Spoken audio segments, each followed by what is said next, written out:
Votre toiture est encrassée, vous souhaitez l'entretenir et vous ne savez pas comment vous y prendre. On a à peu près tout raconté sur le traitement et nettoyage de toiture. Nous, on va tout vous dire. On retrouve sur cette toiture dans un premier temps de la mousse et du lichen. La mousse est juste posée sur la tuile, elle fera donc très peu de dégâts sur la tuile. Par contre, le lichen, c'est le cancer de la tuile. Il va faire des racines, qu'on appelle nous des radicelles, et il va favoriser l'entrée d'eau dans la tuile. On vous montre tout de suite ce que ça fait. Eh bien, à contrario de ce que pensent les gens, moi, quand je viens faire un diagnostic toiture, la première chose qui va m'interpeller, ce n'est pas ce qu'il y a sur la toiture, mais ce que je vais retrouver dessous. On peut s'apercevoir que ma tuile, dessous, marque des signes blanchâtres, ce qu'on appelle nous des traces de calcite. C'est tout bêtement un effet de déminéralisation.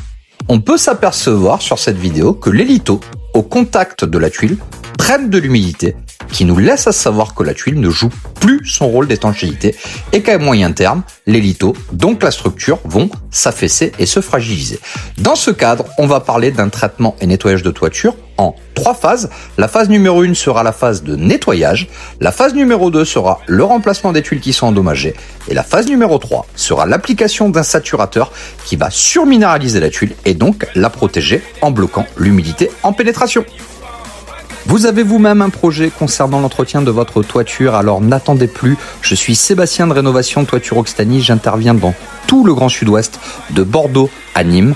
Un seul numéro à composer, 05 32 78 28 47. On vous donnera les meilleurs conseils pour pouvoir entretenir votre toiture, mais en amont, on vous fera un diagnostic 100% gratuit. À bientôt.